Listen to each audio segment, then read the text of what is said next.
Hello friends, you are once again welcome on the online platform of Arun Dalal English Classes YouTube channel, and today we are going to shift on our previous year questions exercise first based on narration.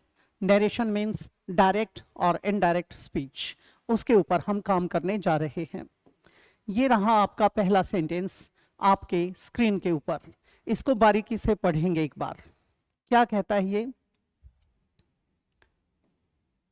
Call the first witness, said the judge. अब जज साहब ने क्या कहा? First witness को बुलाइए. पहली बात, आपका सेंटेंस हमने यहां से चेक किया और यहां पर पंक्चुएशन मार्क को देखा. अब बेटे वर्ब की फर्स्ट फॉर्म से शुरू हुआ है. इसका मतलब क्या है? इंपेरेटिव सेंटेंस है, आज्ञा सूचक वाक्य है. Order, request, advice, command, suggestion, proposal, इस प्रकार का भाव उसके अंदर आया हुआ है. अब इंपेरेटिव सेंटेंस है तो यहां पर कमांडेड, ऑर्डर्ड आदि का प्रयोग करेंगे. अब यहां किसने कहा? जज साहब ने. द जज कमांडेड. यहां तक चारों के चारों बिल्कुल सही हैं. अब हमें क्या देखना है? अब ये देखना है आगे क्या एरर है, किसको हमें चुनना है. अब बेटे कमांड एक सहकर्मक क्रिया होती है. सहकर्मक क्रिया का मतलब होता है ट्रांजिटिव वर्ब. अब ट्रांजिटिव वर्ब जब आएगा तो इसके पीछे हमें ऑब्जेक्ट की जरूरत पड़ती है. To call the first witness बेटे एलिमिनेट हो जाएगा क्योंकि यहां पर हमने क्या नहीं लगाया? ऑब्जेक्ट नहीं दिया. Them to call the first witness बेटे सेकंड हमारा हो सकता है. That the first witness be called बेटे दैट लगाकर यहां पर पैसिव वॉइस दे दिया. सेंटेंस को ऊपरी तौर पे देखें तो हमें सही प्रतीत होता है, लेकिन जब यहां पर ऑब्जेक्ट की जरूरत हो तो हमें उसको मेंशन करना चाहिए. ठीक है, ये इनडायरेक्ट है लेकिन साथ में पैसिव भी है, हम इसको अभी प्रायोरिटी नहीं देंगे. द जज commanded the first witness to be called. अब इसमें उसमें क्या था बेटे? दैट लगाया था. इसमें उस दैट को हटाकर यहां टू इन्फिनेटिव का प्रयोग किया गया है. यहां पर हमने शुड वाले पोर्शन को गलत ड्रॉप कर दिया था, शुड बी कॉल्ड वाली सेंस में. तो इन दोनों का चयन हम नहीं करेंगे. हम कहां चले जाएंगे? बी ऑप्शन के ऊपर. द जज commanded them to call the first witness. बड़े बारीकी से इनको पढ़ने की जरूरत है आप लोगों को. Second statement. और जब कभी भी आप अटेम्प्ट करते हैं तो सबसे पहले क्या देखेंगे? सेंटेंस का टाइप कौन सा दिया गया है. The queen said to her son. यहां तक तो हमें पता चलेगा ही नहीं. क्यों? क्योंकि ये तो रिपोर्टिंग वर्ब सेक्शन है. रिपोर्टेड स्पीच के अंदर यू मस्ट गो और पीछे क्या दिया है? Full stop. इसका मतलब ये हमारा कौन सा टाइप है? असर्टिव यानी डिक्लेरेटिव यानी स्टेटमेंट. ये एक कथन आया है, बयान की तरह आया है, यानी निश्चयवाचक वाक्य है. अब बच्चे इसको कई बार क्या सोचते हैं? ये इंपेरेटिव है. इंपेरेटिव का सेंस दे रहा है नहीं. अब हम देखेंगे तो यहां पर क्वीन के बाद हमें टोल्ड लगाना चाहिए. क्यों? क्योंकि पीछे ऑब्जेक्ट दे रखा है. द क्वीन तक हमारे सारे के सारे पूरी तरह से सही हैं, लेकिन जैसे ही ऑर्डर्ड आया, ऑर्डर्ड वाले को हम एक तरफ रख देते हैं थोड़ी देर के लिए. अब यहां पर टोल्ड हर सन. अब यहां हर सन तक हमारे तीनों के तीनों बिल्कुल सेम हैं.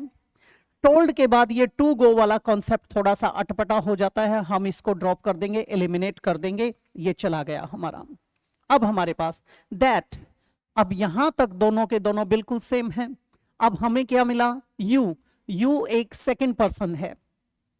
Second person changes according to the object of the reporting verb. जो सेकंड पर्सन होता है वो आपका रिपोर्टिंग वर्ब के ऑब्जेक्ट के अनुसार बदला जाता है.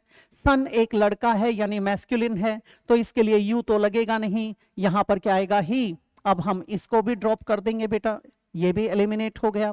हमारा क्या आ जाएगा? He must go to the forest and remain.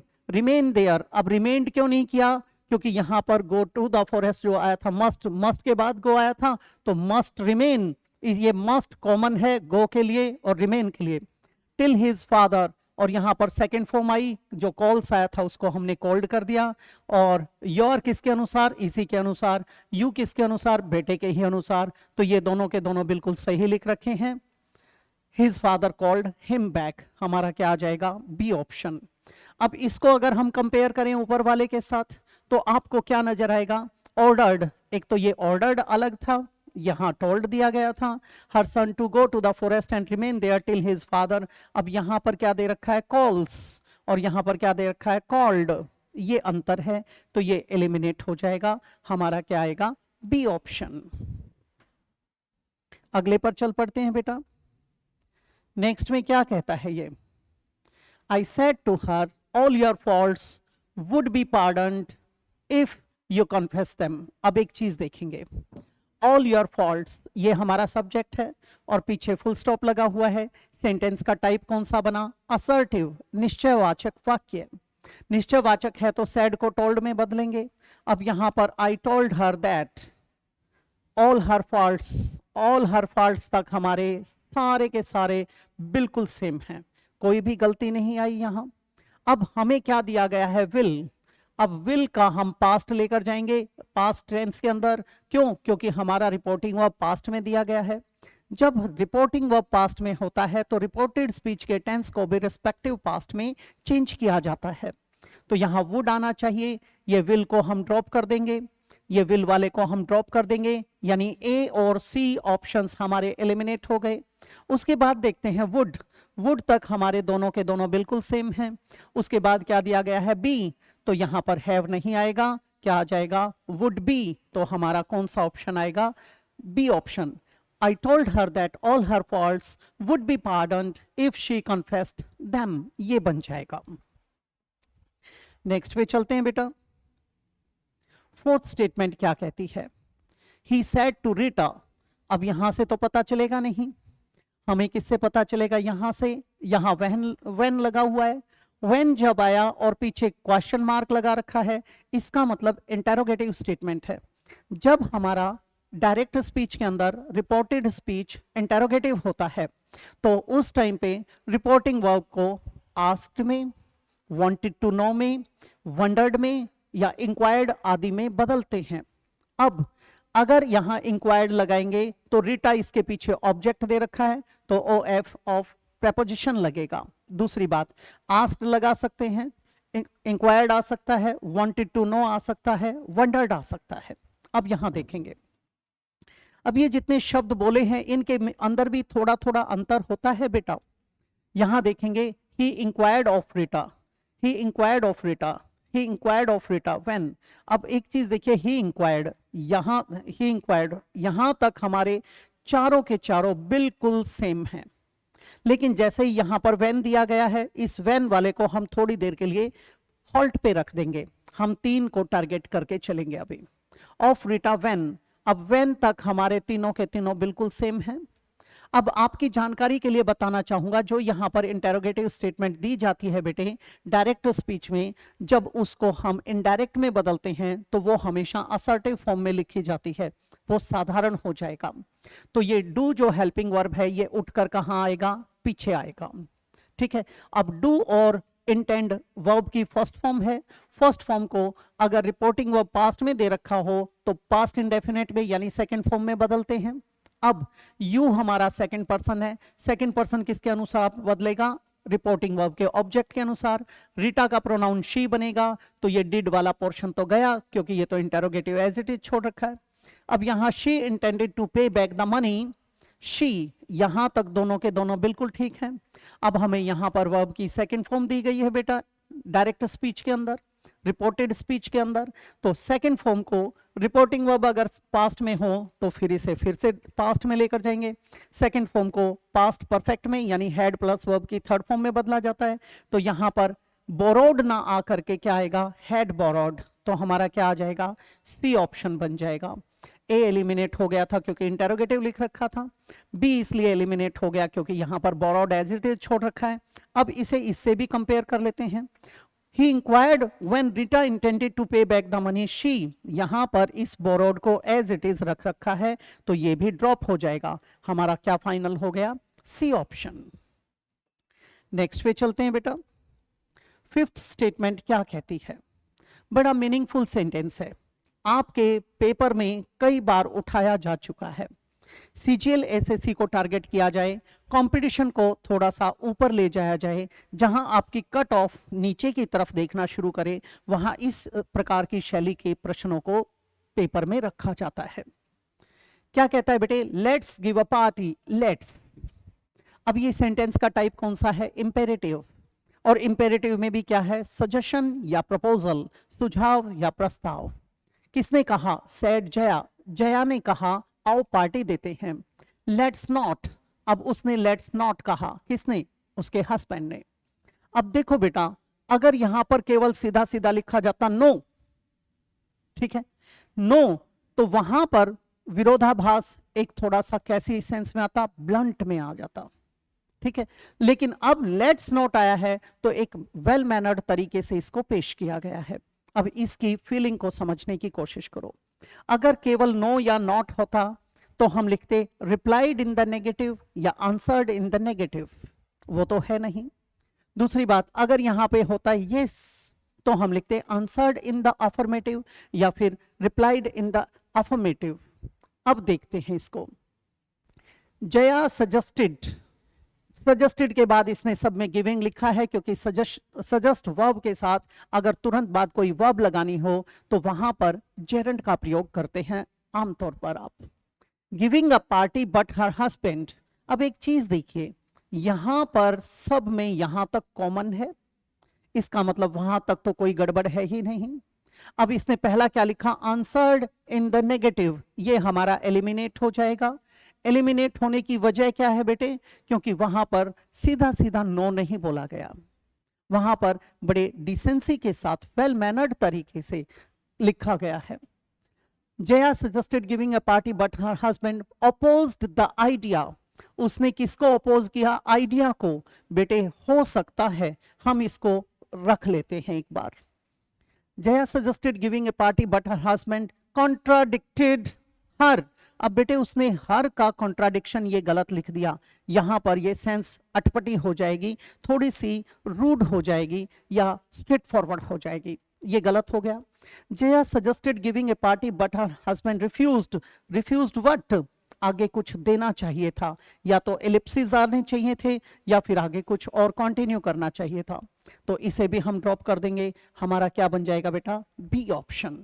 बड़ा लॉजिकल सेंटेंस है, बारीकी से समझेंगे। नेक्स्ट है बेटे, the old man of Mumbai. अब यहां पर देखेंगे,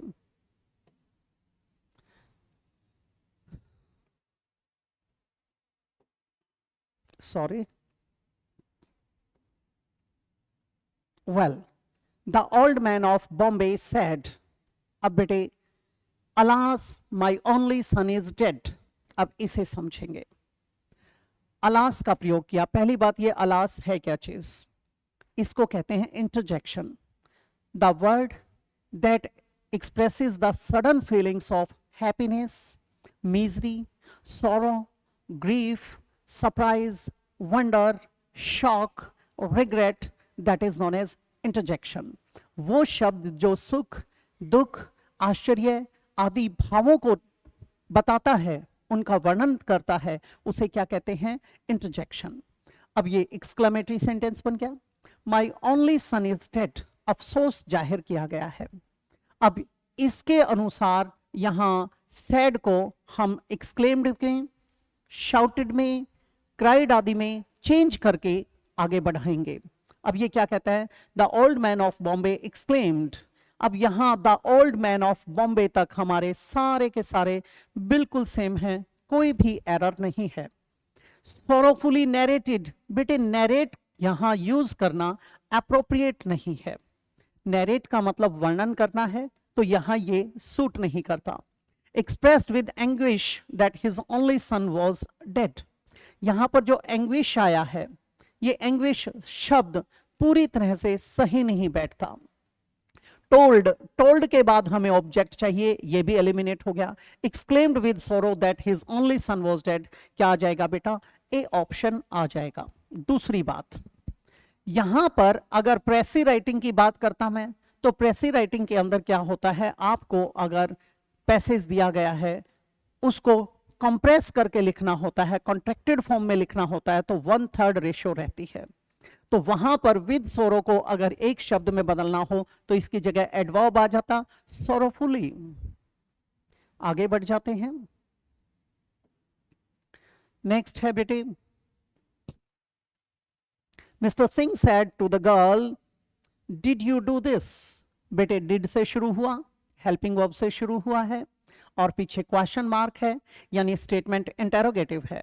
दूसरी बात, यहां पर डिड हेल्पिंग वर्ब लगी हुई है, इसका मतलब जो यहां कंजंक्शन देंगे दो क्लॉजेस को जोड़ने के लिए, वो कभी भी दैट नहीं आएगा। यहां पर हेल्पिंग वर्ब से शुरू हुआ तो इफ लगा सकते हैं, वेदर लगा सकते हैं। अब देखते हैं दूसरी बात, वेदर का प्रयोग हर हालत में जब करना चाहिए जब पीछे और नॉट का कॉम्बिनेशन दे रखा हो, तब तो आएगा ही ये। अदरवाइज आप विल इफ लगाएं या वेदर लगाएं, चॉइस इज ऑलवेज योर्स। अब यहां सैड को आस्क्ड में बदलेंगे। मिस्टर सिंह, यहां तक सारे सेम हैं। टोल्ड आते ही ये गलत हो गया, हमने इसको एलिमिनेट कर दिया। आस्क द गर्ल, यहां तक तीनों के तीनों सेम हैं। अब आस्क के साथ बेटे दैट नहीं लगता, ये भी हमारा एलिमिनेट हो जाएगा। इफ शी, यहां तक दोनों के दोनों सेम हैं। अब बेटा डिड और डू आया, ये पास्ट इंडेफिनिट टेंस है, यानी सेकंड फॉर्म के इक्विवेलेंट है। तो सेकंड फॉर्म को जब हम रिपोर्टिंग वर्ब पास्ट में दे रखी हो तो हैड प्लस वर्ब की थर्ड फॉर्म में चेंज करते हैं, तो ये भी गया। अब हमारा क्या आ जाएगा, सी ऑप्शन उत्तर बन जाएगा। नेक्स्ट है बेटे, many happy returns of your birthday we said. अब इसमें देखेंगे बेटा, यहां पर आपने क्या देखा, उसको विश किया गया है, उसके लिए दुआ मांगी गई है, आशीर्वाद दिया गया है। जब इस प्रकार के सेंटेंस की बात करते हो तो इसका क्या नाम होता है, ऑप्टेटिव सेंटेंस, कामना सूचक वाक्य है, जिसमें विशेष आ जाते हैं, ब्लेसिंग्स आ जाते हैं, कर्सेस आ जाते हैं, उसे कहते हैं ऑप्टेटिव सेंटेंस। अब वी सैड, सैड को किस में बदलेंगे, यहां तक चारों के चारों पूरी तरह से सही है। वी प्रेड हो सकता है, वी विश्ड हो सकता है, सैड को सैड में छोड़ दिया, गलत हो गया। ग्रीटेड, बेटे ग्रीट का प्रयोग जब करते हैं जब हे, हेलो, हाय इस तरीके से एड्रेस करते हैं, दैट इज ग्रीट। जब आप good morning, good afternoon, good evening आदि लगाते हैं तो वो क्या हो गया, विश करना, यानी किसी को एड्रेस करके दुआ सलाम किया गया है। जब आप किसी से जुदा होते हैं, जैसे गुड नाइट, गुड डे, इस तरीके से आएगा, bye bye, farewell my love, तो वहां पर बिड शब्द का प्रयोग किया जाएगा। अब यहां पर क्या था, उसने विश किया है, और ये कौन सा था, ये केवल और केवल दुआ मांगी गई है, तो वो वाला विश है। वहां पर विश क्या था गुड मॉर्निंग में, वो ग्रीट करने वाली सेंस वाला विश था। We wished him many happy returns of the day of his birthday, ये हो सकता है। वी प्रेड फॉर, अगर ये ना होता तब हम यहां पर लगाते, हमने इसके लिए प्रे किया या उस लड़के के लिए प्रे किया, तो ये थोड़ा सा एम्बिग्युअस हो गया, तो हम किसको चुनेंगे, सी ऑप्शन को। सेकेंड लास्ट है बेटे आपका, डॉक्टर, इन्वर्टेड कॉमास में लिखा गया है, यानी इसका rest of its part is mentioned और given after the reporting verb section, तो ये रिपोर्टिंग वर्ब सेक्शन आ गया। द पेशेंट क्राइड, इसको हम पहले भी ले सकते थे। Doctor please tell me how much time I have, यहां प्लीज से शुरू किया, पीछे फुल स्टॉप है। यहां पर ये जो सेंटेंस आता है ये इंपेरेटिव टोन में आ गया। दूसरी बात, यहां पर उसने डॉक्टर को एड्रेस करके पूछा है मेरे पास कितना समय है। एक बात बताना चाहूंगा, आप लोगों की एक मूवी आई थी जिसका नाम था मुन्ना भाई MBBS, उसके अंदर एक जहीर नाम का कैरेक्टर था जिसको कैंसर हुआ था। लास्ट में जो इंट्रोड्यूस कराया गया है उसमें एक गेस्ट अपीयरेंस के रूप में एक तरीके से, बेटे वो डॉक्टर सुमन से कहता है कि मुझे कम से कम ये तो बता दो मेरे पास समय कितना है। वो एक गिड़गिड़ाने वाली आवाज में बोल रहा था, एक याचना कर रहा था, फरियाद वाला अंदाज है, तो ये वही सेंटेंस है। अब उसी अंदाज में देखेंगे, the patient pleaded the doctor, बेटे प्लीड के साथ यहां प्रेपोजिशन आएगा, अगर पीछे ऑब्जेक्ट दे रखा है तो फर्स्ट हमारा एलिमिनेट हो गया। The patient exclaimed to the doctor, बेटे एक्सक्लेम्ड और सीधा सीधा टू द डॉक्टर, ये सेंस को गलत कर देता है। The patient pleaded with the doctor, ये हो सकता है। The patient cried to the doctor that how much time had he, बेटे हैड ही नहीं, ही हैड, हमारा क्या आ जाएगा, सी ऑप्शन। बड़ा अच्छा सेंटेंस था ये। लास्ट पे चलते हैं बेटा। तो help me heaven, he cried, I will never steal again. ये भी बड़ा लॉजिकल सेंटेंस है, इसे भी समझेंगे। जब कभी भी आप बाय गॉड ऐसे लगाते हैं, कसम उठाते हुए दिखाते हैं, जैसे यहां पर आया हेवन, हेवन का एच बी कैपिटल कर रखा है, इस तरीके से, तो ये क्या है, उसका हवाला देते हुए बोला जाता है, कसम खाकर बोला जाता है। एक, जब आप भगवान का आह्वान करते हुए कहते हो तो वहां पर इन्वोक शब्द का प्रयोग करते हैं। जब ये बाय गॉड, बाय मदर ऐसे आ जाए तो वहां पर आप क्या लगाते हैं, वहां पर कॉल अपॉन गॉड का प्रयोग करना चाहिए, और वैसे आह्वान किया गया है तो इन्वोक का प्रयोग करना चाहिए। अब इसे देखते हैं।